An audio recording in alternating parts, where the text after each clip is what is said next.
Thank you, Mr. Chairman. And thank you, panelists, this morning for your testimony. You know, in my experience, I've been on both sides of this in my career. The economic boom of the last 70 years is really attributable, in my opinion, to three things. One is innovation. Two is our ability to form capital. And three, the rule of law. Unfortunately, today, we face abuses in several of those areas. And I've got a real concern that we find the right balance that doesn't hinder our ability to form capital. Ms. Samuels, I think you mentioned this earlier, particularly as it relates to the fee shifting part of this bill. Can you give us your views? You're the closest to, I don't know how many rounds you've been through. I'm part of a little start, have been part of a little startup. We went through 4 rounds, and I know what impact this can have on small companies' abilities to raise capital. I share Senator Durbin's concern about the small player, the young player, getting from that angel stage into the venture capital stage and then being hit by a fraudulent or problematic lawsuit that's totally frivolous. Thank you for the question, Senator Perdue. As a preliminary matter, the VC community, is particularly the venture capital community that invests in high-tech, high-growth entrepreneurship, that invests in software companies, by and large supports this kind of comprehensive legislation. I can happily provide lots of examples. I have some written down, but I'd rather just get to the meat of what's going on here. And I think what we see is that those venture capitalists who are investing in small startups, their interests are so closely aligned with the small startups. Of course, right? It's in their benefit to see those startups succeed. And when a patent troll comes after that company, you run into a lot of problems because a small company, even backed by venture capital, doesn't have a lot of resources to fight back. That's incredibly problematic. I think, you know, to address some of the things that Senator Durbin said that play into this, there is some concern that this kind of legislation makes it harder to attract investment. I do not think that is true at all. This legislation is a compromise piece of legislation. It is really measured. The kinds of things that this bill wants a company to do before filing suit, like basic due diligence, are the kinds of things anyone should do before they take advantage of the federal court system in our country. Great. Thank you very much. Thank you.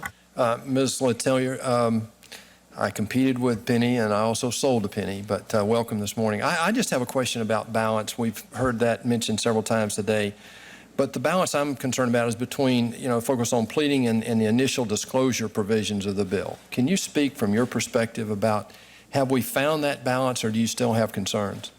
I think the bill has done, it presents a very finely crafted compromise position between all the stakeholders, and then I think that it achieves what we will need to make meaningful changes to the system. You know, as a target of this type of litigation, we receive just ridiculously broad assertions.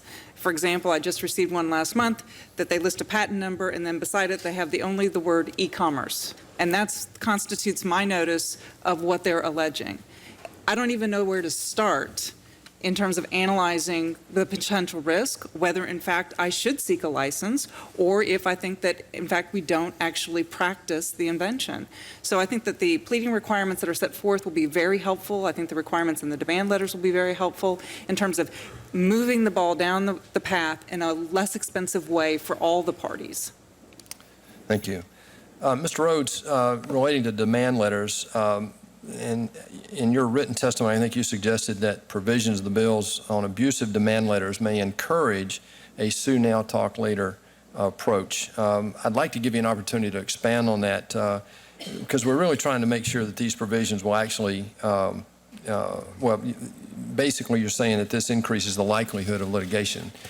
Is that correct? Is that a correct observation from your testimony? Thank you, Senator Perdue, and that is the concern. I think the risk is if companies that want to put notice of others on notice of their patent rights confront the current landscape that we're dealing with demand letters, the risk may be too high and we may be incented into a sue first, talk later strategy, not because we don't want to get the information out there, but because the risks of doing so under the current regime are too high. And what I mean by that is two problems and two proposed solutions. One is if it's not clear what the rules of the road are with respect to a particular demand letter, you might not know what you should or shouldn't put in the demand letter. And people just want clear rules of the road. We don't have that today because different states have different rules now where they have legislated demand letter provisions.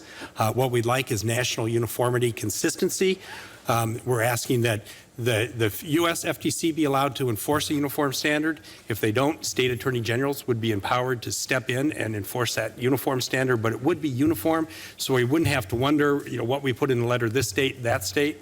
We also think the addition of a bad faith requirement, as is in the bill proceeding in the House Energy and Commerce Committee, would be helpful to help really distinguish the truly bad faith assertion letters that we heard about from some of the panelists this morning, from parties legitimately trying to put others on notice of their rights or promote licensing discussions who may, for whatever reason, make a mistake. Sorry, thank you. And I will now yield to Senator Gorbachev, I think his name.